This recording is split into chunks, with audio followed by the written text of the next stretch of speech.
नमस्कार दोस्तों, मैं हूं शैल कुमार सिंघानिया और आप देख रहे हैं सहल एजुकेशन यूट्यूब चैनल। एग्जाम की दृष्टि से कई इंपॉर्टेंट टॉपिक पर वीडियो को हमने अपने चैनल पर अपलोड किया है और अगर अभी तक मेरे चैनल को सब्सक्राइब नहीं किए हैं तो मेरे चैनल को सब्सक्राइब करें। सब्सक्राइब करके बेल आइकन के घंटा दबाएं ताकि मेरे द्वारा अपलोड किए गए वीडियोस के नोटिफिकेशन सबसे पहले आप तक पहुंचे और मेरे वीडियो सबसे पहले आप देखें। तो आज का मेरा टॉपिक है, एक इंपॉर्टेंट टॉपिक लेकर के आए हैं, चंपारण सत्याग्रह।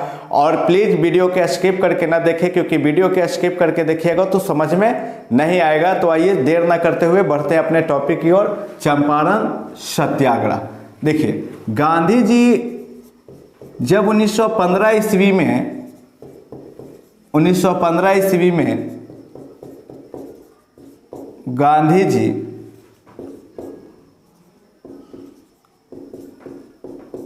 दक्षिण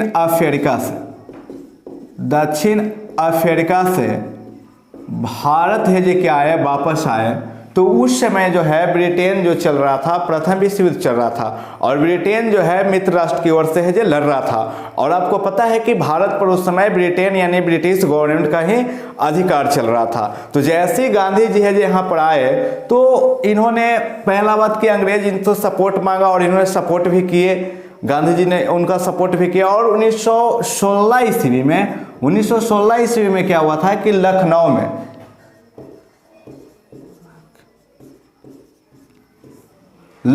में एक अधिवेशन चल रहा था कांग्रेस पार्टी की। देखिए, क्योंकि पहले हम बता चुके हैं कि पिछले वीडियो में बता चुके हैं कि यहाँ पर एक ही पार्टी था जिनका नाम था भारतीय राष्ट्रीय कांग्रेस पार्टी, जिसकी स्थापना 1885 ईस्वी में हुआ था। 1885 ईस्वी में इस पार्टी का नाम था कांग्रेस पार्टी और यही एक पार्टी था और इसी का अधिवेशन चल रहा था 1916 ईस्वी में लखनऊ में। देखिए, उसी समय बिहार में क्या हो रहा था ना कि अंग्रेज जो है नील के कंपटीशन के कारण और किसानों की स्थिति होने के कारण, क्योंकि आपको बता दें कि भारत में बंगाल के अलावा दूसरा जगह अगर कहीं पर नील की खेती होती थी तो वो थी बिहार में, क्योंकि बंगाल के अलावा कहीं पर और खेती होता नहीं था। नील की खेती बिहार में ही होता था। और बिहार के जो आप देखा जाए तो बिहार के पश्चिमी जिला में आप जाइएगा तो एक क्या था, अभी दो भाग में बटा हुआ, एक पूर्वी चंपारण और पश्चिमी चंपारण, लेकिन उस समय एक ही जिला था बिहार का जिसका नाम था चंपारण। बिहार का एक जिला था जिसका नाम था चंपारण, जो नेपाल के सीमा से है जो सटे हुए थे। और ये क्या है कि बंगाल के अलावा यहाँ पर नील की खेती होता था और वहाँ के किसानों ने अपने नील की खेती नहीं करना चाहता था क्योंकि इनको न तो अच्छी मजदूरी मिलती थी और इनको बहुत तरीका से मतलब इनको दमन भी किया जाता था और अंग्रेज जो है इनको जबरदस्ती नील की खेती करने पड़ता था। यहाँ तक कि यहाँ पर लोगों पर क्या कर दिया गया था, प्रतिबंध लगा दिया गया था कि चंपारण में 3/20, देखिए बिहार में जो 20 कट्ठा होता है, 20 कट्ठा का 1 बीघा कहते हैं, बिहार में 20 कट्ठा का 1 बीघा कहते हैं। और जिनके पास इतना खेती है उनको क्या करना, 3 कट्ठा में मतलब नील की खेती करना है, 3 कट्ठा में नील की खेती करना है।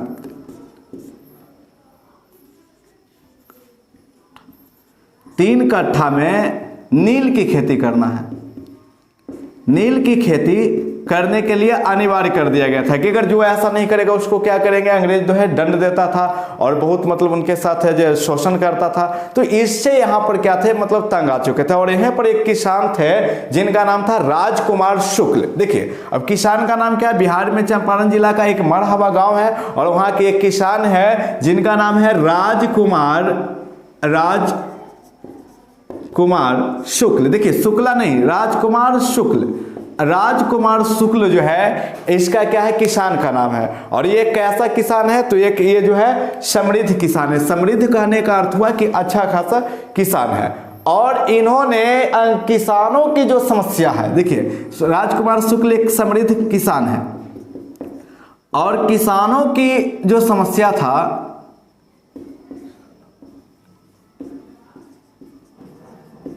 किसानों की ये नील की खेती की समस्या, क्योंकि इस 3 कठिया प्रणाली व्यवस्था को लागू किया गया था और इन्हें ये किसान जो है इनका क्या कर रहा था, विरोध कर रहा था। और जनरली इनको कुछ पता नहीं है कि यहाँ पर इनको सिर्फ ये पता है कि एक कांग्रेस पार्टी है, एक कांग्रेस दल है और यही है जो कुछ कर सकती है, इसके अलावा इनको कुछ पता नहीं है। अब यहाँ पर क्या हुए कि ये वहाँ जब पता चला कि लखनऊ में अधिवेशन होने वाला है, कांग्रेस का जो है अधिवेशन चल रहा है, बैठक चल रहा है, अधिवेशन चल रहा, बैठक चल रहा, और इसी बैठक में इन्होंने क्या हुआ कि मतलब यहां पर जाने के लिए योगदान किए। हालांकि राजनीतिक में इनका कोई योगदान नहीं था। तो राजकुमार शुक्ल और इनके साथ एक थे जिनका नाम था संत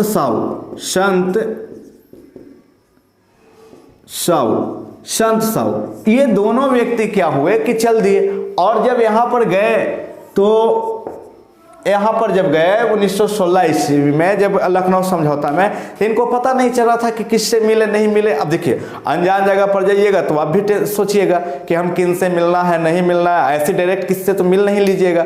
अब जहाँ पर आपको कोई पहचानता नहीं हो तो वहाँ पर तो आप जा करके चुपचाप खड़ा रहिएगा। अब इन लोग आपस में बात कर रहे थे कि किन से मिले नहीं मिले। तो उसी समय जो है दक्षिण अफ्रीका से लौटे थे कौन, गांधी जी। ये भी जो है का था उजला उजला पहन थे, और इनको तो पता नहीं चल रहा था कि सब तो है मैंने उजला का बड़ा है जो मतलब उजला ड्रेस और ऊपर से है जो ब्लैक ब्लेजर, और सब लोग है जो पहन के टोपी उपी, किन से मिली इनको पता नहीं चल रहा था।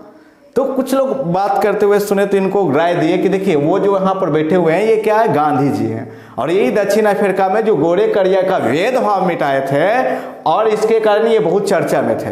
तो राजकुमार शुक्ल सोचा कि चलो इनसे मिलेंगे तो मेरा काम क्या होगा, हो जाएगा। लेकिन गया जाकर के गांधी जी के गोर पकड़ लिया, जी आप ही है गांधी जी, है जी, चलिए हमारे यहाँ दम बड़ी दुख की बात है भाई, बड़ी समस्या की बात है, क्या कहें, अंग्रेज जो है हम लोग को जबरदस्ती का कर रहा है, नील की खेती करवा रहा है, और जब विरोध करते हैं तो अंग्रेजवा हम लोग को मारता भी है, समझ गए, बड़ी समस्या है, बड़ी टेंशन है, और ये इनको सुनाते हैं। तो देखिए संत साहू जनरली आम किसान की तरह थे, आम व्यक्ति थे, ये ज्यादा पढ़े लिखे नहीं थे।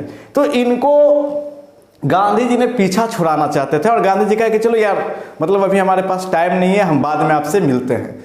लेकिन हुआ योग कि गांधी जी जब ये इनको इनकार कर दिए, लेकिन ये फिर निकले अगला जगह पर, कहे कि चलो ये चले गए मतलब अहमदाबाद। तो अहमदाबाद में जो इनका साबरमती आश्रम था जिसकी स्थापना 1916 ईस्वी में किया था। देखिए भारत में गांधी जी का प्रथम आश्रम साबरमती आश्रम था, और यहाँ पर गांधी जी ने क्या किया कि 1916 ईस्वी में साबरमती आश्रम में, तो यहाँ पर भी राजकुमार शुक्ल पहुंच गए, यानी जहां जाते वहां पहुंच गए। तो गांधी जी कह के देखिए मेरा ना अप्रैल में 7 अप्रैल में क्या है कि बंगाल में यानी कलकत्ता में हमारा प्रोग्राम है, और उस प्रोग्राम के खत्म होने के बाद हम आपको क्या करेंगे, निर्णय लेंगे। और जब ऐसा कहा तो इन्होंने 7 यानी गांधी जी को पहुंचने से पहले ये कोलकाता पहुंच गए राजकुमार शुक्ल और संत साहब। राजकुमार शुक्ल जो थे ये कहां पहुंच गए, कलकाता पहुंच गए, या फिर इसको हम कोलकाता कह सकते हैं, कोलकाता कह सकते हैं। अब ये कोलकाता पहुंच गए, अब अभी कोलकाता कहते, पहले इसको कलकत्ता बोलते थे। तो यहां पर क्या हुए, पहुंच गए, और गांधी जी के कहे कि अब तो चलिए, अब है जे थी नहीं हो रहा, आप चलिए। गांधी जी समझ चुके थे कि अब हमको क्या है, जाना पड़ेगा, और गांधी जी ने कहा कि ठीक है अब चलिए। तो गांधी जी पश्चिम बंगाल से यानी कोलकाता से है जे बिहार आने के लिए राजी हो गए, और वहां से बिहार है जे आने के लिए शुरू हो गया। तो गांधी जी के कई लोग साथी भी थे, डायरेक्ट अकेले ये नहीं थे। अब गांधी जी के कई लोग साथी थे, बोले कि चलो भाई चला जाए। तो गांधी जी वहां से चले आए, लेकिन गांधी जी अब समझ चुके थे कि ये जिद्दी किस्म के व्यक्ति है और ये कुछ कर नहीं सकता, शांत स्वभाव का है, अब हमें अपना रास्ता खुद है जे चुनना पड़ेगा। और ये आए कहाँ, पटना में। और पटना में जो है ये राजेंद्र प्रसाद के घर गए, तो वहां पर राजेंद्र प्रसाद नहीं थे, और ये मतलब है जे चले गए। हालांकि ये आंदोलन गांधी जी के साथ, इनके साथ कोई नेता थे, जैसे अगर हम बता दें कि गांधी जी के जो सपोर्ट में नेता थे, उनको कुछ नेताओं के नाम लिख देते हैं जो गांधी जी के सपोर्ट में थे। देखिए गांधी जी थे और इनके जो सपोर्ट में नेता थे, जैसे आपको बता दें कि राजेंद्र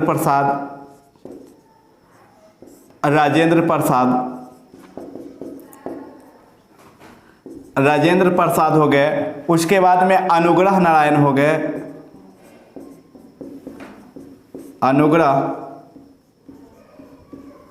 अनुग्रह नारायण हो गए, आचार्य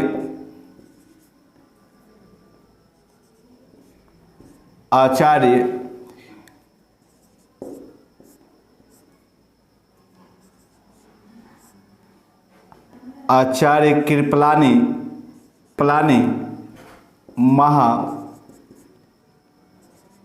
महादेव देसाई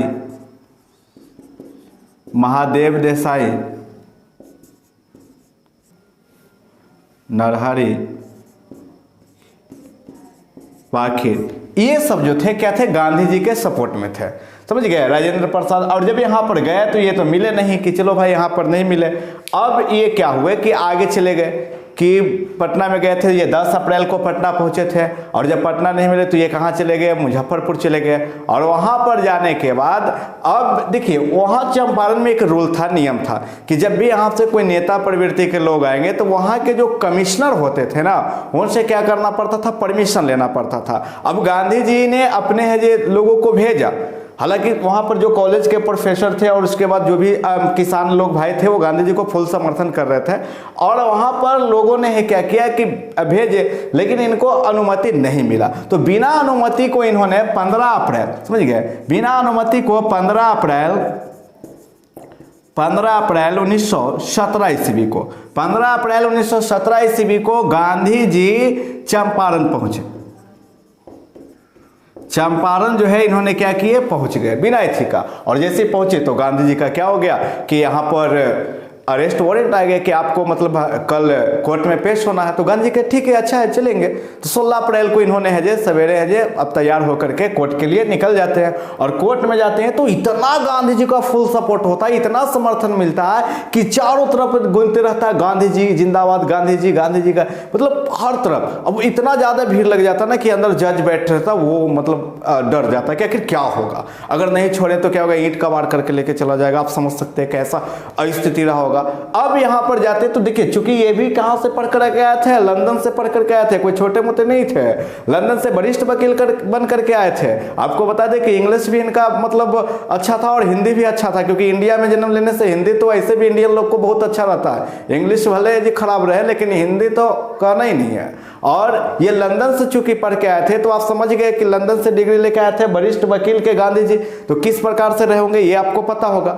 अब हम बात करते हैं, तो यहां पर जब अंदर गए तो इन्होंने बताया, और इनको क्या हुआ कि जो परमिशन थे वो ग्रांटेड हो गया, कि आपका परमिशन ग्रांटेड है। जब यहां पर निकलते हैं तो इसी समय गांधी जी को क्या किया जाता है, गांधी जी को महात्मा कह करके बुलाया जाता है, महात्मा कह करके बुलाया जाता है। और यहां पर जो है रविंद्रनाथ टैगोर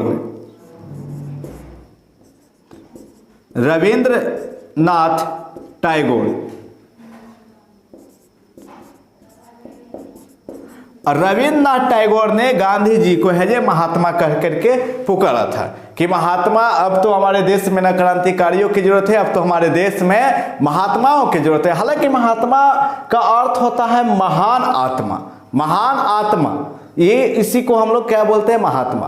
तो हालांकि गांधी जी को ये पहली बार रविंद्रनाथ टैगोर नहीं बोले थे, बल्कि 1915 ईस्वी में ना, यहाँ पर 1915 ईस्वी में अगर हम बात करें तो गांधी जी को 1915 ईस्वी में राजनाथ जो राजवैद्य थे,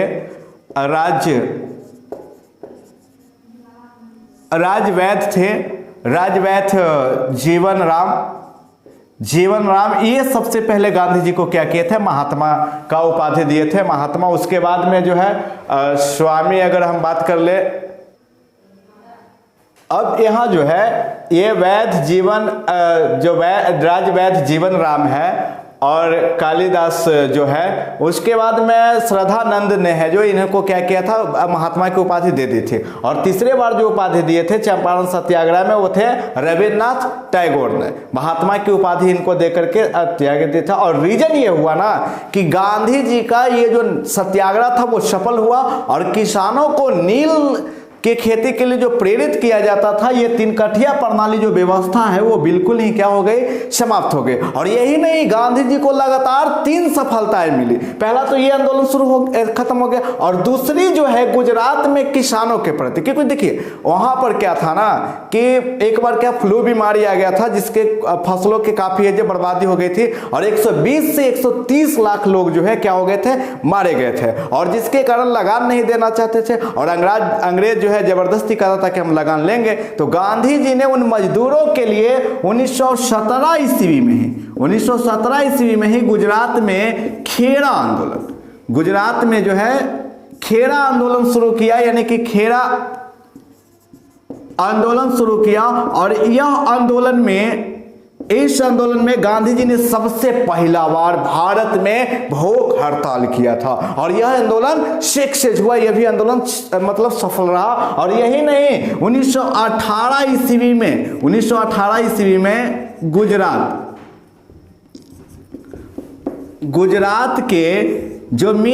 गुजरात में जो मिल मजदूर थे, मिल मजदूर के मजदूरी और वेतन के लिए जो आंदोलन किए, यह भी आंदोलन इनका क्या हुआ, सफल हुआ। यानी लगातार चंपारण सत्याग्रह, खेड़ा आंदोलन और मिल मजदूर के सफल होने के कारण गांधी जी को भारत में और भी छवि बनी, और भी अजय कृत्य बने, और इनको देव की तरह पूजा जाने लगा गांधी जी को।